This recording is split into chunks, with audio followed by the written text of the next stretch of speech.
Nurina Salsabila dengan NIM 22060021, Prodi Ekonomi Pembangunan, Fakultas Ekonomi, Universitas Negeri Padang. Baiklah, saya akan menjelaskan materi tentang bab 12, yang mana untuk tugas statistika lanjutan dengan dosen pengampu yaitu Dr. Alphonse Satrianto, SEME. Baiklah, pada bab 12 ini kita akan membahas tentang teori pendugaan statistik, yang mana kita akan menjelaskan tentang pengertian teori dan kegunaan pendugaan, pendugaan titik parameter, pendugaan interval, kesalahan standar dari rata-rata hitung sampel, menyusun interval keyakinan rata-rata dan proporsi, interval keyakinan selisih rata-rata dan proporsi. Pertama yaitu apa sih pendugaan titik parameter populasi? Yang pertama kita akan membahas pendugaan. Pendugaan adalah seluruh proses yang menggunakan statistik sampel untuk menduga parameter yang tidak diketahui. Suatu pendugaan titik atau biasa disebut point estimator adalah pendugaan yang terdiri atas satu nilai saja yang digunakan menduga parameter.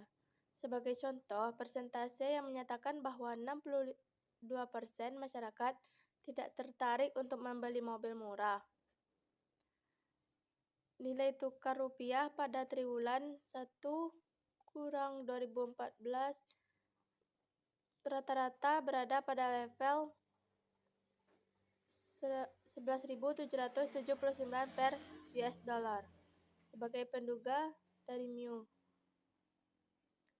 Jadi, pendugaan titik adalah satu nilai titik yang digunakan untuk menduga suatu parameter populasi. Pendugaan tunggal, baik nilai tengah maupun nilai standar deviasi, merupakan fungsi dari nilai observasi atau data yang berasal dari sampel dengan n elemen unsur atau anggota.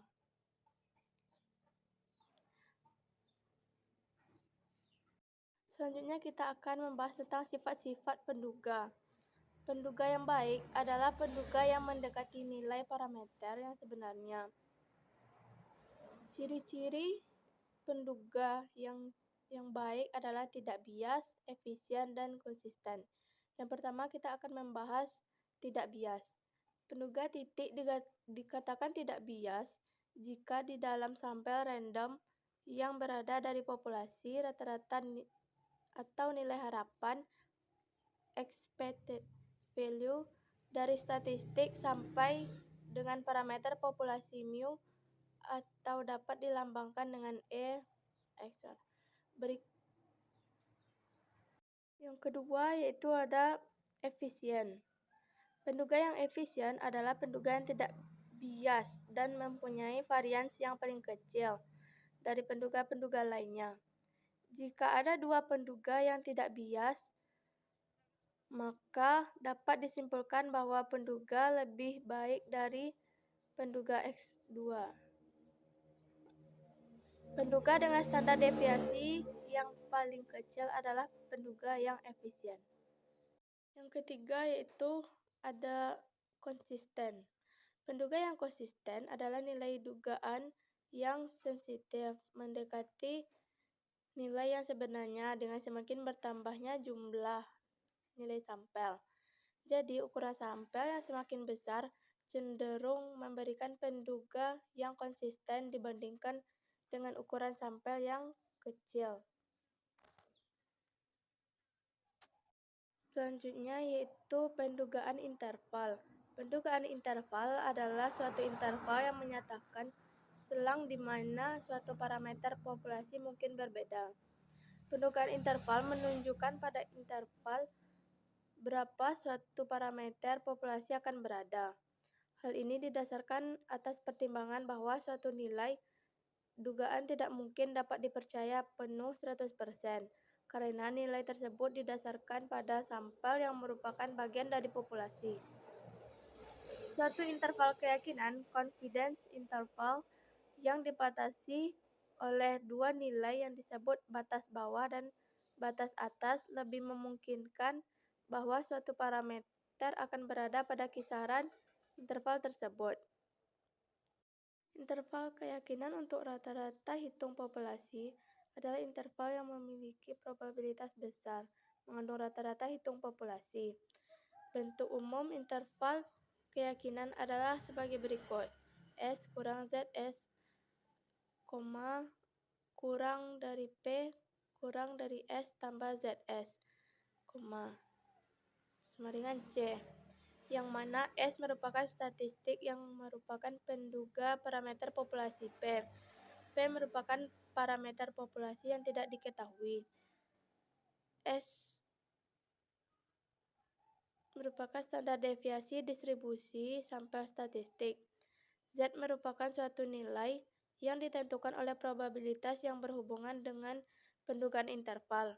Nilai Z diperoleh dari tabel luas di bawah kurva normal. C merupakan probabilitas atau tingkat keyakinan dalam praktik yang sudah ditentukan terlebih dahulu. S kurang ZS merupakan nilai batas bawah keyakinan. S tambah ZS merupakan nilai batas atas keyakinan. Selanjutnya kita akan membahas mengenai kesalahan standar dari rata-rata hitung sampel. Kesalahan standar dari rata-rata hitung sampel adalah standar deviasi distribusi sampel dari rata-rata hitung sampel. Kesalahan standar dari rata-rata hitung diperoleh dengan rumus, yaitu untuk populasi yang tidak terbatas n per n kurang 0,05, yaitu Sx sama dengan do per akar n. Sedangkan untuk populasi yang terbatas dan n per n lebih dari 0,05 n sama dengan Sx sama dengan do per akar n per n per n kurang 1, yang mana do merupakan standar deviasi populasi, Sx merupakan standar error atau kesalahan standar dari rata-rata hitung sampel, n kecil merupakan jumlah atau ukuran sampel, sedangkan n kapital merupakan jumlah atau ukuran dari populasi. Selanjutnya yaitu interval keyakinan untuk rata-rata. Proses penyusunan interval keyakinan sebagaimana telah dipelajari, yaitu tahap pertama adalah menentukan masalah yang akan dihadapi. Misalnya masalah tentang inflasi. Setelah menentukan masalah seperti inflasi, kemudian menentukan sampel. Sampel dipilih lokasi kota dan desa, komoditas serta penduduk yang dipandang mewakili. Dari sampel dapat diketahui nilai rata-rata dan standar deviasinya. Setelah menemukan statistik sampel, kemudian menentukan tingkat keyakinan yang akan digunakan 99%, 98%, 95%, atau lainnya. Setelah menentukan tingkat kepercayaan, diperoleh nilai Z. Tahap terakhir adalah membuat interval dengan faktor koreksi, apakah itu populasinya terbatas ataupun tidak. Penyusunan interval keyakinan untuk rata-rata ditentukan oleh dua hal. Yang pertama yaitu distribusi sampling, dan apakah standar deviasi populasi diketahui atau tidak. Contoh untuk pendugaan interval keyakinan yaitu selanjutnya distribusi normal dan standar deviasi populasi yang diketahui. Apabila distribusi sampling rata-rata mendekati normal dan standar deviasi populasi do diketahui, maka dapat dicari nilai standar error X. Dan selanjutnya, jika distribusi normal dan standar deviasi populasi tidak diketahui, maka seringkali nilai parameter populasi tidak dapat ditemukan sebagai contoh nilai rata-rata hitung, yang mengakibatkan standar deviasi populasi juga tidak dapat ditemukan. Pada kasus seperti itu, maka standar deviasi populasi harus diduga dari sampel. standar deviasi sampel dinyatakan dengan S dan standar errornya dinyatakan sebagai Sx. Hubungan antara standar deviasi dan standar error dinyatakan untuk populasi tidak terbatas, yaitu Sx sama dengan S per akar N. Sedangkan standar error untuk populasi yang terbatas dengan N per N lebih dari 0,05, yaitu Sx sama dengan S per akar N kurang N per N kurang 1. Karena standar error populasi DOX diduga dengan Sx, maka variabel random tidak mengikuti distribusi normal. Variabel random mempunyai distribusi yang dinamakan distribusi de Staden. Distribusi de Staden merupakan distribusi kontinu yang memiliki nilai rata-rata 0 dan berbentuk simetris. Distribusi de Staden, walaupun bukan suatu distribusi normal, apabila jumlah sampelnya semakin besar, maka akan mendekati distribusi normal. Dan selanjutnya yaitu distribusi sampling mendekati normal dan standar deviasi populasi tidak diketahui. Kasus distribusi sampling mendekati normal dan standar deviasi tidak diketahui merupakan panduan dari bagian apabila nilai standar deviasi dari populasi tidak diketahui, maka kita tidak yakin apakah distribusi populasi bersifat normal atau tidak. Berdasarkan pada dalil batas tengah dan pola distribusi de Staden, maka diketahui bahwa semakin banyak sampel atau mendekati 30, maka distribusi akan mendekati normal. Oleh karena itu, walaupun standar deviasi tidak diketahui apabila jumlah sampel di atas 30, maka dapat digunakan pendugaan bahwa distribusi data normal. Sedangkan standar deviasi populasi yang tidak diketahui dapat diduga dari standar deviasi sampel. Rumus umum pendugaan untuk distribusi sampling mendekati normal dan standar deviasi tidak diketahui. Selanjutnya yaitu interval keyakinan selisih rata-rata dan proporsi. Tujuan dari selisih dua populasi adalah untuk melihat apakah dua populasi mempunyai parameter atau statistik yang sama. Rata-rata proporsi mempunyai distribusi yang bersifat normal. Apabila X1 dan X2 merupakan rata-rata sedangkan P1 dan P2 merupakan proporsi dari dua populasi yang mendekati normal, maka selisihnya yaitu X1 kurang X2 dan P1 kurang P2 juga mempunyai sifat yang normal. Selanjutnya yaitu memilih ukuran sampel. Ada 3 faktor penting yang harus diperhatikan untuk memilih sampel yang baik. Yang pertama yaitu tingkat keyakinan yang dipilih. Pada contoh tingkat keyakinan biasanya 0,95 atau 0,99, tetapi bisa juga angka lainnya. Pada dasarnya semakin tinggi tingkat keyakinan maka akan membutuhkan sampel yang semakin besar. Perlu diingat bahwa apabila maka membutuhkan sampel yang semakin besar. Perlu diingat apabila tingkat keyakinan semakin meningkat, maka nilai Z juga meningkat. Peningkatan nilai Z terkait dengan nilai standar deviasi yang kecil, di mana deviasi yang kecil disebabkan oleh faktor pembagi, yaitu N sampel yang besar.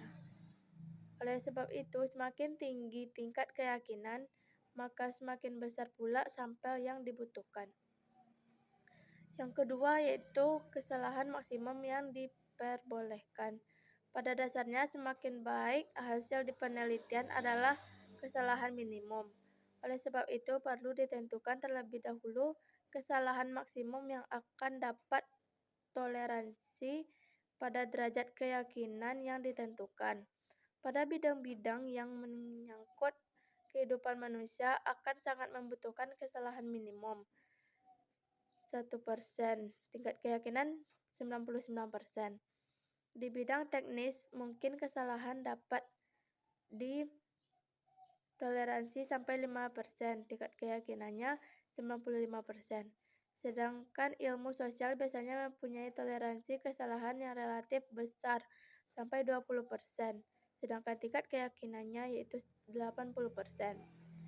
Yang terakhir yaitu variasi dari populasi.